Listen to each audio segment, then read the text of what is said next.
Hello everyone and welcome back to my daily blog. সবাই কেমন আছো? আশা করছি সবাই ভীষণ ভালো আছো। আজকে তোমাদের সাথে একটা নিউ ব্লগ শেয়ার করব বলে আমি চলে এসেছি। এই ব্লগটি ছিল কালী পুজোর। এতদিন ধরে আমি ল্যাদ খেতে খেতে এতদিনে এডিট করে আমি জাস্ট পোস্ট করব। তো কোথায় কোথায় গেলাম, কে ঘুরতে গেলাম, কী করলাম সবটাই এই ব্লগে তোমাদের সাথে শেয়ার করব। চলো দেখো, যথারীতি আমি রেডি হওয়া শুরু করে দিয়েছি আর ভিডিও ক্লিপটা নিচ্ছিল আমার বোন। আর ভীষণভাবে আমাকে হাসাচ্ছিল, যার জন্য দেখো আস্তে আস্তে আমি পুরো লুটোপুটি খেয়ে যাচ্ছিলাম। যাই হোক, এই বক করতে করতে হাসাহাসি করতে করতে ফাইনালি আমি এই লুকটি ক্রিয়েট করে রেডি হয়ে ঘর থেকে বেরিয়ে পড়লাম। দেন তারপরে আমরা রওনাও দিয়ে দিলাম। আর আমরা যাচ্ছিলাম, আমি, আমার বোন এবং আমার বর আর আমার এক দেওর, সবাই মিলে চলে যাচ্ছিলাম আমরা আলিপুরদুয়ারে ডিআরএম অফিসের মাঠে যে পুজোটা হয় সেই পুজোটা দেখতে। তোমরা যারা যারা গিয়েছো তারা তো জানোই, আর যারা যাওনি তারা পরের বছর, এবার তো আর হচ্ছে না, পরের বছর ট্রাই করতে পারো। ভীষণ সুন্দর পুজো হয়, তার সাথে প্যান্ডেল এবং তার সাথে সেখানে কিন্তু সেই দিন প্রোগ্রামও ছিল। তো কালী পুজোর পরে অন্তত 3 থেকে 4 দিন ওই প্রোগ্রামটা চলে এবং পুজোটাও রাখে। ভীষণ সুন্দর প্যান্ডেল এবং তার সাথে প্রোগ্রামও খুব সুন্দর হয়। তো আমরা যেদিন গিয়েছিলাম সেদিন এসেছিল অনন্যা চক্রবর্তী। তোমরা নিশ্চয়ই সবাই ওকে চেনো। তো ওর গান স্পেশালি আমার ভীষণ ভালো লাগে, তাই যেই দিন ও আসবে ওটা মাথায় ক্যালকুলেট করে নিয়ে আমরা ওই দিনই বেরিয়ে পড়ি ডিআরএম অফিসের মাঠে পুজো দেখব বলে। যথারীতি আমরা গাড়িতে উঠে পড়ি এবং গাড়িতে প্রচুর হাসাহাসি হচ্ছিল। মানে আমি ওদেরকে এক্সপ্লেন করছিলাম আমি এত বক করি যে আমার যে দেওর ছিল আর কি, ওর তো মাথাটা মানে মাথা খারাপই করে দিই আর কি। ও আমাকে বলছিল যে বৌদি তুমি একটু চুপ করো, এত গল্প করো কেন তুমি, আমার গাড়ি চালাতে প্রবলেম হচ্ছে। তো এটা নিয়ে আমি হাসাহাসি করছিলাম আর আমার বোনও ভীষণভাবে হাসছিল। আর আমার কাজই হচ্ছে ওদের পেছনে লাগা, আমার ওই ভাইয়ের এবং আমার বরের এবং আমার বোনের সবার পেছনেই আমি লাগবো।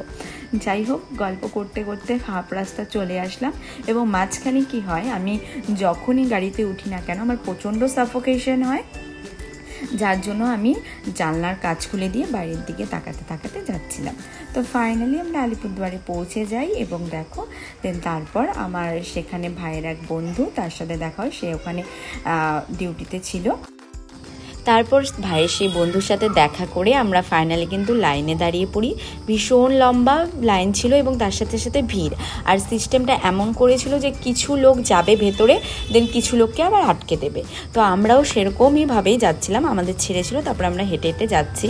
তারপরে দেখো কিছুক্ষণ ওয়েট করতে হচ্ছিল, আবার ছাড়ছিল, এইভাবে আমরা কিন্তু ফাইনালি ভেতরটা প্রায় ঢুকেই পড়েছি। এবং ভেতরে ঢোকার সামনে যেখানে তোমার পুজোটা প্যান্ডেলটা করেছে তার কিছুক্ষণ আগে আমাদের আবার আটকে দিয়েছিল। সেখানে দাঁড়িয়ে দাঁড়িয়ে আর কি সবাই মিলে গপ্প করছিলাম এবং কিছু ক্লিপ অ্যাড করছিলাম। তারপর যথারীতি আমরা যখন প্যান্ডেলের ফার্স্টে ঢুকবো, মানে পুজো প্যান্ডেলের তার কিছুক্ষণ আগেও আমাদের আটকে দিয়েছিল। সেখানে দাঁড়িয়ে দাঁড়িয়ে এই ক্লিপগুলো নিচ্ছিলাম এবং সবাই মিলে অনেক গল্প করছিলাম, মজা করছিলাম। তারপরে দেখো কিছু ছবিও তোলা হচ্ছিল। তারপর আমার বোনও আবার ওই আমার বরকে এবং আমার দেওরকে ওদেরকে একটু খেপাচ্ছিল। দেন তারপর আমরা ফাইনালি কিন্তু ঢুকবো, ওই টাইমটাতেই অনন্যা কিন্তু স্টেজে উঠে পড়ে। তো আমরা ওর গান শুনতে শুনতেই আগাচ্ছিলাম, ভীষণ ভালো লাগছিল। আর দেখো এই ছিল পুজো প্যান্ডেলটা, সুন্দর না? ভীষণ সুন্দর করেছিল হচ্ছে রাম মন্দির।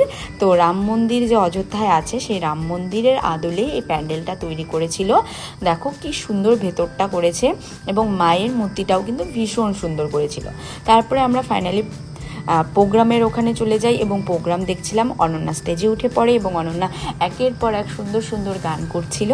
দেখো সেই আমরা প্রোগ্রামটা একটু এনজয় করছিলাম, একটু ভাবছিলাম যে ভেতরের দিকে আগাবো, মানে সামনের দিকে যাব, কিন্তু সে আর জনি, এত ভিড় ছিল না, তো কি করে বা যাব। তো যতটা পেরেছি সামনের থেকেই এগোনোর চেষ্টা